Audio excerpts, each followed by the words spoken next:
Hey guys, real quick, I just want to say join me on my channel this Tuesday at 5:30 Central Time for a live commentary of Cujo. What's going on, ladies and gentlemen? This is Christian Hanna Horror here today, and today, guys, we're going to be doing a review and Blu Ray review on the movie Cujo, based on a novel by Stephen King. So, first of all, I got a region-free player not long ago, as you guys should know, and I decided I needed to get an upgrade of Cujo because it is a Stephen King movie I remember having great memories of. It's a personal favorite from me and my dad. My dad loves Cujo. And I remember watching the movie with him growing up, and it used to absolutely give me nightmares. So when I went to go get a Blu-ray for this, I saw that Eureka put out this really cool release. And this is a Region B from Ireland and the UK, I believe. And first of all, it's a great release. We'll talk about that at the end, but let's talk a little bit about Cujo because I've got some really interesting things to say. Cujo has one of the coolest opening scenes I've seen with animals. You know, shooting with animals has to be one of the toughest things in the world because how do you regulate, how do you just get the animals to just truly do what you need them to do? But Cujo does this really great scene with this bunny and then Cujo the dog, who is just running around chasing the bunnies and doing his thing. It's masterful. It was probably extremely difficult to get, probably hard to get the footage they needed, but they went for it and they did it and they got it right. The opening sequence to Cujo is a perfect setup for this movie. I couldn't be more happy with the opening scene of Cujo. It really did bring back a lot of great memories growing up, because it's been quite a while since I've seen Cujo. You know, the first 20 or so minutes really kind of has like this nightmarish feel almost, and I couldn't understand completely why. Then I realized Charles Bernstein did the music for Cujo, who also did A Nightmare on Elm Street. I have seen people talk about Cujo over the past couple of years and stuff, and one of the things I'll hear a lot of people say often is it's kind of a slow, boring movie. I don't know that I want to disagree with that, but let me tell you what I think about Cujo. I think Cujo is a masterclass in character development because this movie, on this watch I just did, really had me sink into the characters. Here's a movie that is not just about a killer dog, it's about the uniting family. It's about the family that goes through ups and downs, battles, adultery, but not wanting to lose the family. And Dee Wallace's character goes through a roller coaster of emotions. We'll talk more about that in a minute. But I loved Cujo. I really think that the story of Cujo is just a really good movie that shows characters going through serious situations, going through real situations, going through real life problems, and letting them play out on screen. And I really think that's what makes me connect so much with Cujo, because here's a movie that just lets me see what really does happen in life to people in a real way. And I'm not just talking about the dog, I'm talking about the marriage, I'm talking about the kid, I'm talking about the surrounding people, the way they treat dogs, the way they're not worried about them. If one gets bit, you have these parents of this one kid who has Cujo. The mom's just like, don't tell your dad about Cujo. If he got bit, leave him alone. He'll be fine. It's a commentary almost on the way people treat animals, the way people treat animals around here. I live in the country. And how we deal with bad situations. How a husband deals seeing his wife be not faithful. How some of the guys that are in these relationships with married women, they could care less about what they're doing.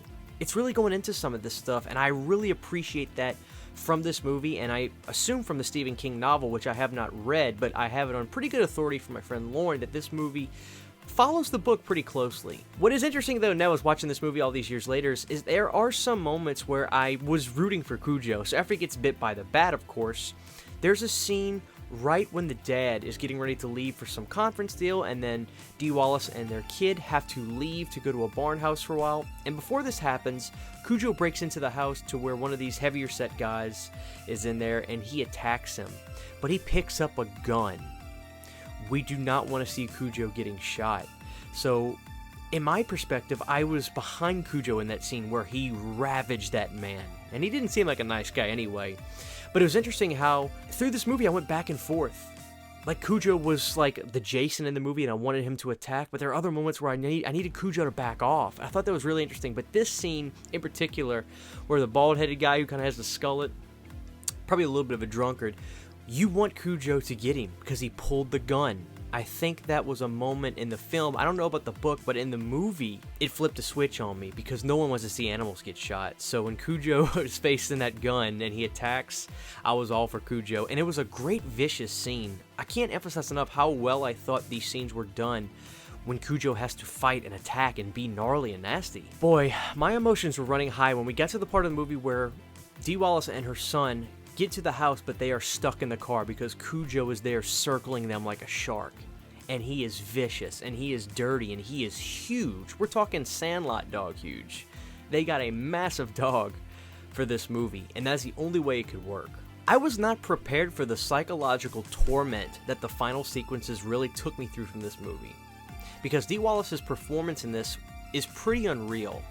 You know, we always talk about Dee Wallace, how we love her. She's in all these great horror movies that we know and love, right?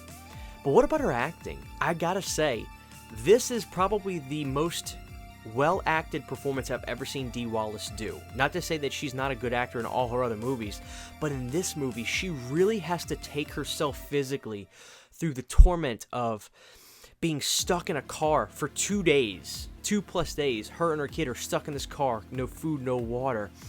Her son is dying in this car, and there's a moment where she has to flip the switch and say, I am fighting this dog, because Cujo is huge and he's disgusting, and they really got him to look nasty. He's a threat. You know, if you're a really big guy watching this movie, you may say, well, I can take Cujo, but we've got a woman and a small kid in this car, and Cujo is this maniacal, bat-bitten beast, and he is intense. And you just feel helpless watching this on the movie. I just thought it was a masterclass in psychology in this movie. I really did. And Dee Wallace's performance, like I said, cannot be overlooked. What a great performance she gave in this. So after we get inside the house, there's a great scene that maybe kind of pop a bit, because it was just like Friday the 13th Part 2, where Jason burst through the glass at the end. Well, Cujo burst through the glass at the end of this movie, and it was great. And I don't think it was a stunt dog. I think it was the same Cujo. But what a scene. What a great ending for this movie, which I won't spoil it if you haven't seen it. But wow, what a fun, great movie.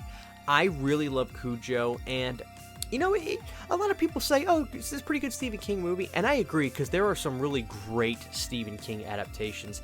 But I think Cujo is a masterclass in character development. Because while, you know, Cujo is a lot in the beginning, a little bit in the middle, and a lot at the end. In that middle, you really get to get into the psyche and lives of that family, and I think that was really cool. I really enjoyed the movie. I watched it by myself late at night. I don't know if that affects the way I watch movies, but that's typically the way I do them. But I loved it. So let's talk about this Blu Ray. So if you don't have a region-free player, no fear. This movie is available cheap on Blu Ray in the States. But if you have a region-free player and you're wanting to check out Cujo, again, this Eureka Blu Ray was great. Now, I know that it was a chunky box, a limited edition before this, but I just got this release. And these special features are really great. It took me like 50 minutes to watch the Dee Wallace interview on this, and she talked all about this movie. She actually was the person that wanted to change the kid dying at the end, who died in the book. She wanted the kid to live. And when they consulted Stephen King on this, Stephen King actually said, please change that, because I haven't gotten more hate mail in my life than the kid dying in the book. So she was very vital and pivotal. She was a leader on the set of this movie. So amazing. But there are other great commentaries, interviews, so much great stuff. The cast is in here, interview with the dog trainer. There's archive commentary. It's just fantastic, guys. A stacked Blu Ray for a great movie with new commissioned art that I think is fantastic. So yes, Cujo, guys. I love this movie. I can't wait to do a live commentary of it coming this Tuesday, and I want you guys to check the movie out if it's been a while. Give it a shot and just watch the movie. You know, phones up, enjoy the movie, give it a shot. If you don't love it, that's fine, but if you get a new appreciation for it or kind of see it in a different light, I think that'd be really cool. You know, I'm not one for changing minds. I'm more just putting my opinion out there, but I love this movie. I think Cujo is a great early 80s horror movie that is a great Stephen King adaptation. So I say check it out.